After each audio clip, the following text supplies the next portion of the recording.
Nasir electronics, mobile shopping, computer, furniture, E bike आणि भांडी centre Salgare. आता सर्व काही एकाच छताखाली. मिरज पूर्व भागातील सर्वात भव्य 15,000 स्क्वेअर फुटांचे 3 मजली भव्य शोरूम. लग्न समारंभासाठी लागणारी सर्व प्रकारची भांडी, मेकअप साहित्य, furniture, sofa set, LED TV, fridge, washing machine असंख्य व्हरायटीमध्ये उपलब्ध. सोबतच या खरेदीवर 20% सूट. कोणत्याही मोबाईल खरेदीवर 500 रुपये डिस्काउंट. फक्त 1 रुपयात आधार पे उधार ऑफर. कोणतीही वस्तू सुलभ हप्त्याने किंवा बजाज फायनान्सच्या साहाय्याने मिळण्याची सोय. त्वरा करा, आजच भेट द्या. पत्ता: Nasir mobile shopping, post office समोर, सलगरे. मोबाईल नंबर 9834049050 व 9923102298. प्रत्येक बातमीतील घटनेच्या वास्तविकतेची तुलना थेट पाहत रहा चांगली अपडेट. डोंगरसोनीजवळ अपघातात महिला ठार. तासगाव तालुक्यातील डोंगरसोनी ते कुंडलापूर रस्त्यावर महिला कामगारांना घेऊन जाणाऱ्या पिकअप गाडीचा अपघात झाला. यात 1 महिला ठार तर 3 महिला जखमी झाल्या आहेत.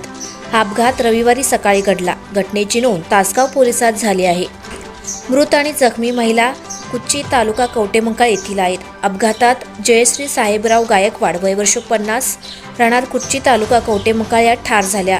तर कोंडाबाई साहेबराव गायकवाड, वय वर्ष 55, शालन गस्ते, वय वर्ष 55 व भाग्यश्री सुतार, वय वर्ष 40, तिघीही राहणार कुच्ची या गंभीर जखमी झाल्या. याबाबत मिळालेली अधिक माहिती अशी की पिकअप गाडीमधून TS 13 UT 2211 चालक हा महिलांना घेऊन कुंडलापूर येथे द्राक्षे काढणीसाठी निघाला होता. डोंगरसोनी कुंडलापूर रस्त्यावर चालक रस्त्याच्या परिस्थितीकडे दुर्लक्ष करून भरधाव वेगाने गाडी चालवत होता. रस्त्यावर असणाऱ्या गतिरोधकाचा चालकाला अंदाज आला नाही, त्यामुळे गाडी गतिरोधकावरून जोरात आदळली. गाडीत महिला मागील बाजूस असणाऱ्या फळक्यावर बसल्या होत्या. तसेच गाडीत क्रेट भरलेले होते. गतिरोधकावर गाडी जोराने आदळल्याने क्रेट महिलांच्या अंगावर पडले. या धक्क्याने गाडीच्या फाळक्यावर बसलेल्या 4ही महिला रस्त्यावर जोरात आदळल्या. त्या गंभीर जखमी झाल्या.